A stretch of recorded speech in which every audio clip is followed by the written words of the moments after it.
Hochma Text Project Podcast presents Season 1, Seneca's Letters from a Stoic by Lucius Annaeus Seneca. Translated by Richard Montgomery. Letter 119, on nature as our best provider.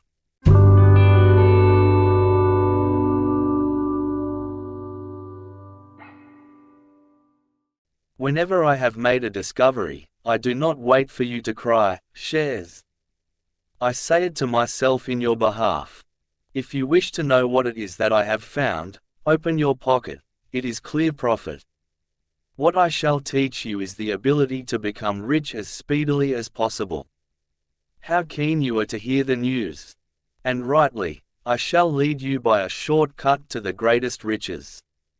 It will be necessary, however, for you to find a loan. In order to be able to do business, you must contract a debt, although I do not wish you to arrange the loan through a middleman, nor do I wish the brokers to be discussing your rating. I shall furnish you with a ready creditor, Cato's famous one, who says, "Borrow from yourself." No matter how small it is, it will be enough if we can only make up the deficit from our own resources. For, my dear Lucilius, it does not matter whether you crave nothing, or whether you possess something. The important principle in either case is the same, freedom from worry. But I do not counsel you to deny anything to nature, for nature is insistent and cannot be overcome. She demands her due, but you should know that anything in excess of nature's wants is a mere extra, and is not necessary. If I am hungry, I must eat. Nature does not care whether the bread is the coarse kind or the finest wheat. She does not desire the stomach to be entertained, but to be filled. And if I am thirsty, nature does not care whether I drink water from the nearest reservoir, or whether I freeze it artificially by sinking it in large quantities of snow. Nature orders only that the thirst be quenched, and it does not matter whether it be a golden, or crystal, or marine goblet, or a cup from Tiber, or the hollow hand. Look to the end, in all matters, and then you will cast away superfluous things. Hunger calls me, let me stretch forth my hand to that which is nearest. My very hunger has made attractive in my eyes whatever I can grasp. A starving man despises nothing. Do you ask, then, what it is that has pleased me? It is this noble saying which I have discovered: the wise man is the keenest seeker for the riches of nature. What, you ask, will you present me with an empty plate? What do you mean? I had already arranged my coffers. I was already looking about to see some stretch of water on which I might embark for purposes of trade, some state revenues that I might handle, and some merchandise that I might acquire. That is deceit, showing me poverty after promising me riches. But, friend, do you regard a man as poor to whom nothing is wanting? It is, however, you reply, thanks to himself and his endurance, and not thanks to his fortune. Do you, then, hold that such a man is not rich, just because his wealth can never fail? Would you rather have much, or enough? He who has much desires more, a proof that he has not yet acquired enough, but he who has enough has attained that which never fell to the rich man's lot, a stopping point. Do you think that this condition to which I refer is not riches, just because no man has ever been prescribed as a result of possessing them? Or because sons and wives have never thrust poison down one's throat for that reason? Or because in wartime these riches are unmolested? Or because they bring leisure in time of peace? Or because it is not dangerous to possess them, or troublesome to invest them? But one possesses too little, if one is merely free from cold and hunger and thirst. Jupiter himself, however, is no better off. Enough is never too little, and not enough is never too much. Alexander was poor even after his conquest of Darius and the Indies.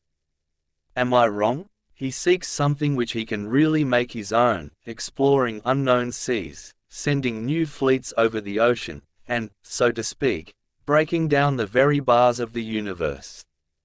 But that which is enough for nature, is not enough for man. There have been found persons who crave something more after obtaining everything, so blind are their wits and so readily does each man forget his start after he has got under way.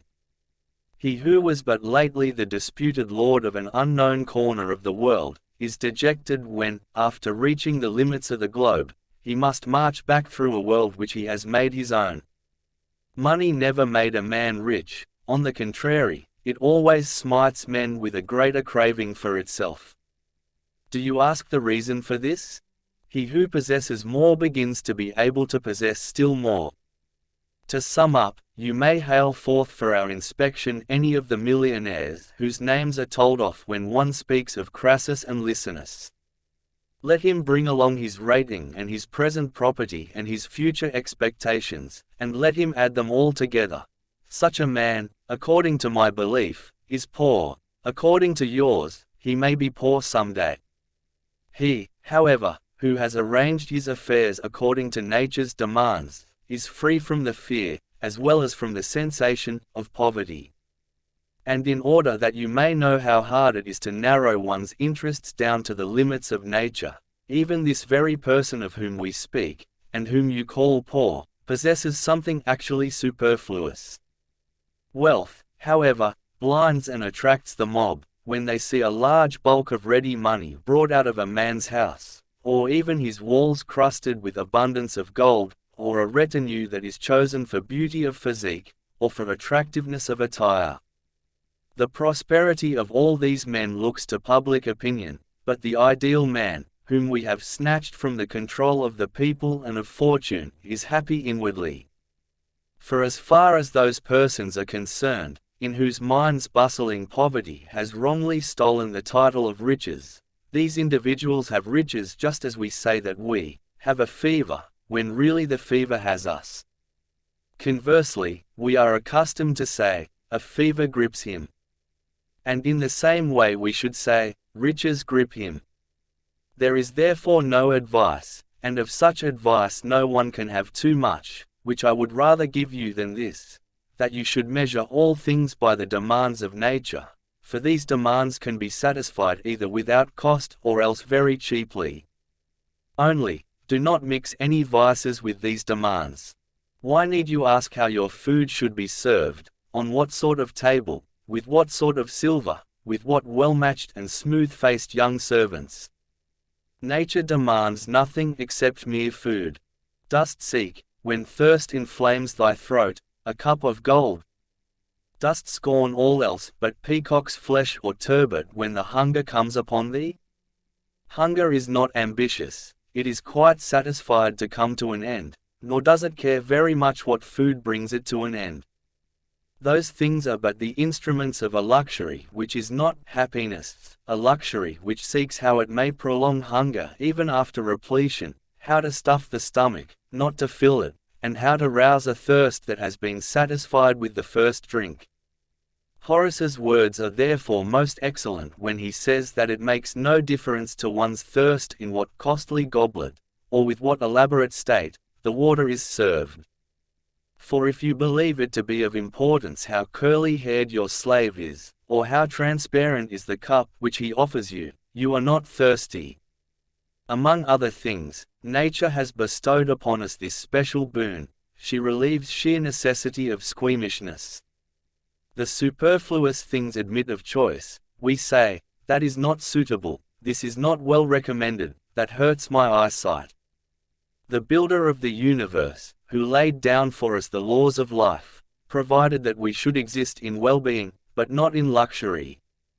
Everything conducive to our well-being is prepared and ready to our hands, but what luxury requires can never be got together except with wretchedness and anxiety.